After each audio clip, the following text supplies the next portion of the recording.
started out in 1997, um, we had largely three colors that you have in this particular map.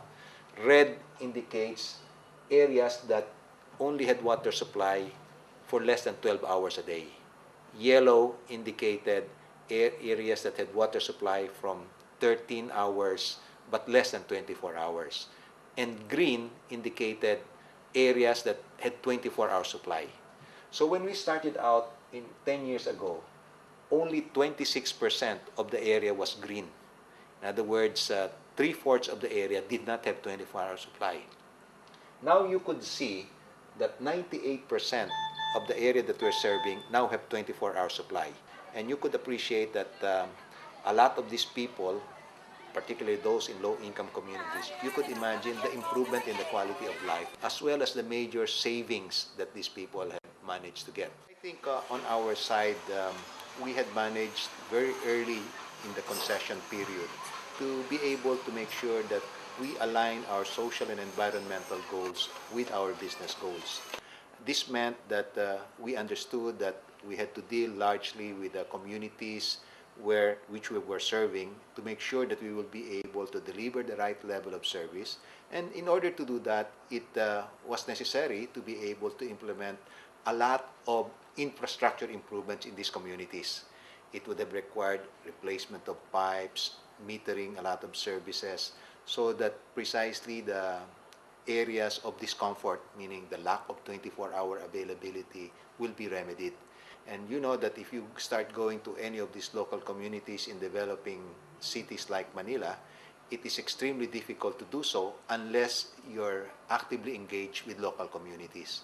And that we had managed to be successful with, so that we made sure that we will be able to complement the infrastructure building with a lot of community involvement, and of course, making sure that our own people will be directly engaged with these communities. The Kabuhayan para sa Barangay program is a capacity building mechanism designed to engage the community-based cooperative into the MWC supply chain. So we used to fabricate a lot of the products and services.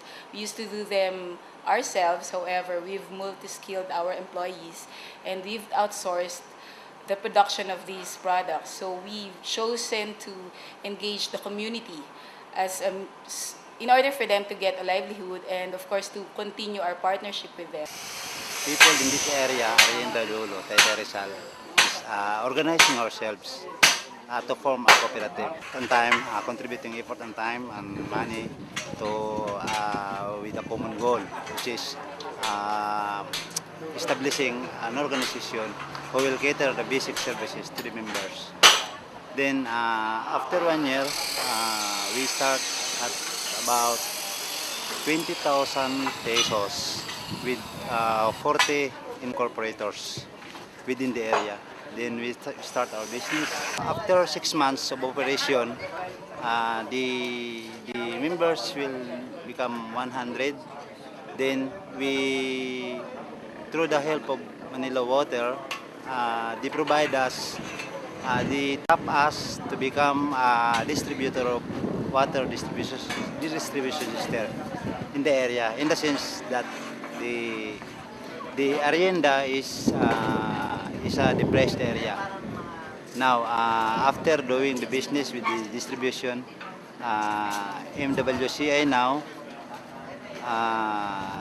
provide additional technical and financial assistance for this.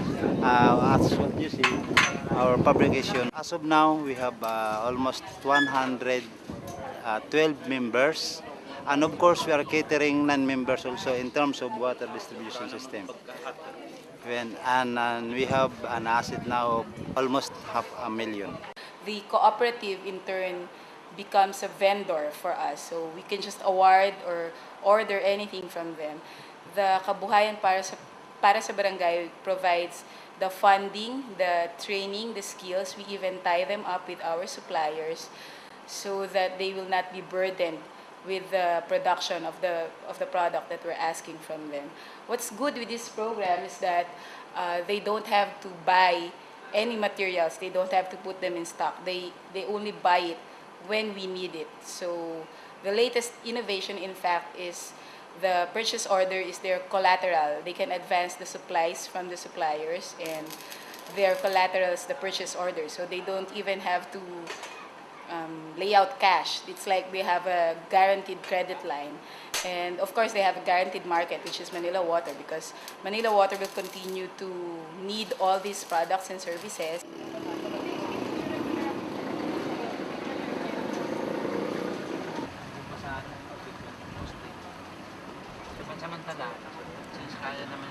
Addressing the needs of low-income communities is a priority program for Manila Water. The most important element there is how we help improve the lives of people in low-income communities. And to make that happen, we have implemented about 600 projects, which means about one project every week. That has already benefited almost 200,000 households, or in the Philippine setting, 1 million people who are living in low-income communities. Those are the people that have been benefited. In order to make that happen, before we embark on any project like that, we normally interact with the local government unit so that we could get an assessment from them as to whether the low-income community will remain there for a few years. Okay? Because I think it is not proper to have a situation where a community will be allowed to stay in wherever they are for a long period of time without access to this very vital item. And so long as we know that they will be there for a few years, and so long as you would have the local government telling you that it is okay, then we do proceed.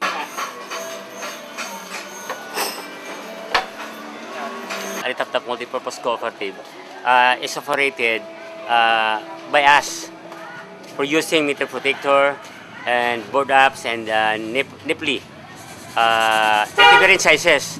Now, the funds came from Manila Water, and they trained our employees and also lend us the machine to operate this machine and to produce all those items being ordered by the Manila Water. Now, at present, they lend us 50,000 pesos. At present, we have a net worth of 1.3 million as of this moment, just because of Manila Water's help and also because of the other people in the community. They boost our morale.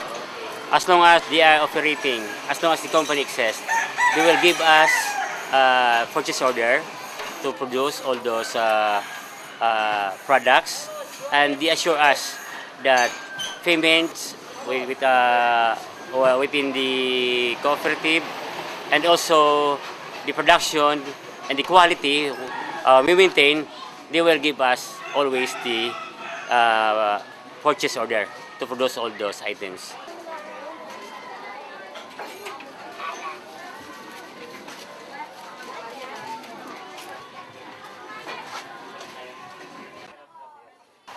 We are the livelihood project of Manila Water. We are printing their forms. All forms are used by Manila Water. We are the printers, and then we also printing t-shirts of subcontractor. Business set up by homeowners association. Then the Manila Water give us seed money for additional capital. As of this time, we have 4 employees. We have our machines to maintain. We have our employee to be paid. Before, all these people, all our employees are unemployed. But as of this moment, they are now gaining employment and income. And because of that, the people in the community look Manila Water in a very high position. In 9 employees, we have regular employees in the cooperative. In all, the families that depend on these livelihood projects, almost 15 above.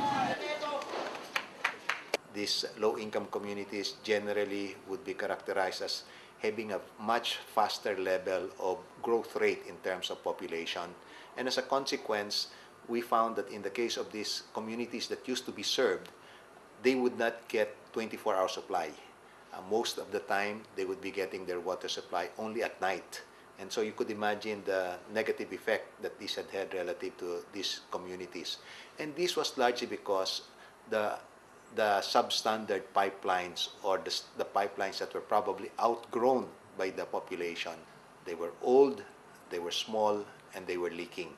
And as a consequence, you had a case where anywhere from 2/3 to 3/4 of the water supply going to these low-income communities was getting lost.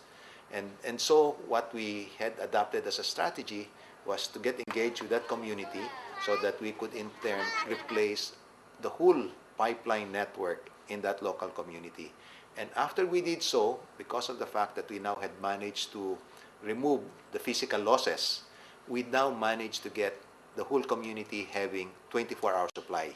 The poor no longer had to wait up to the midnight hours to get their water supply. It is now available on a 24-hour basis. That had meant significant improvements, obviously, in the quality of life of people.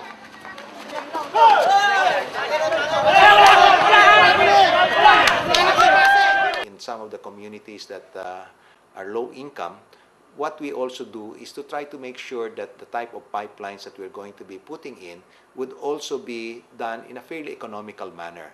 So you will see groupings of the meters so that you don't go into an extensive pipeline reticulation system that you would normally do in a permanent location. If it is viewed as a temporary relocation site, then we will be imposing a certain design so that you will just group the meters so that in the event it has to be relocated, then the cost to the company and eventually to the consumers, the other consumers, because the other consumers will effectively be the ones who will also be subsidizing the cost of whatever is going to the low-income communities, would also be minimized. This is a depressed area wherein they have the, as you see a while ago, very narrow streets wherein we can't lay our pipes there inside. Since connection of one water service connection is quite expensive for them, since they are in a depressed area, we come to a program that 1 meter is for 5 families. So we come up to groupings of 5, group of 5. So 1 meter, they have their own sub-meters inside to compute their own consumption. Whatever the consumption of their mother meter, they are responsible for computing their own consumption. Based on their consumption, we compute the tariff per household or per connection from the mother meter. This depressed area is a private lot, so we just can't lay pipes inside. So, and their streets very narrow for main lines. We are waiting for their for their lot to be awarded to themselves, for them to apply for their individual water service connection. When we started in 1997, the first item that surprised everybody was the Asian financial crisis, which had resulted in a major depreciation in the value of the peso. And since the debt that we were made to take over from the government were dollar denominated, we obviously had to make sure that that service we would also be able to honor. So that was one major element that had caused effectively a doubling of the tariff at that point in time. Now, our concession agreement also does provide for adjustments in tariff as a result of inflation. So there's an inflation adjustment mechanism in addition to the foreign currency adjustment mechanism. And there's also a provision in the concession agreement that provides for an increase in the surcharge that will be used for purposes of wastewater treatment. So again, that was implemented sometime in 2002. So all of the tariff adjustments that had happened were strictly in accordance with the concession agreement, which was defined in 1997. But probably what is more important to emphasize is that the actual investments of Manila Water for purposes of improving the distribution network far exceeds the revenues that we had been able to obtain. And again, we realize that that is the whole framework of the concession agreement, that you're going to be able to improve the infrastructure. Because when you were confronted with the situation in 1997, where 40% of the population did not have water supply, 2/3 was getting lost, government knew that the solution was to be able to put in major investments plus private sector managerial expertise.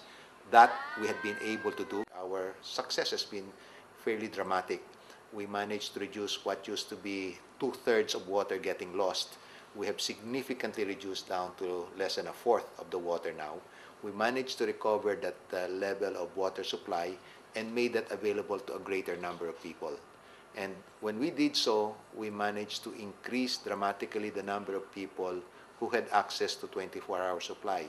When we started 10 years ago, less than 1 million out of the 5 million people had 24-hour supply.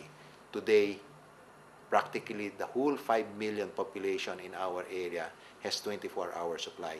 So with that alone, you could see how it has improved the quality of life of the people. We are really very hoping that this shall be the beginning of the change, since there is already a chance for us to participate in a given developmental aspects in the community. The reality is the government. It's on the government wherein we can rely the so-called development.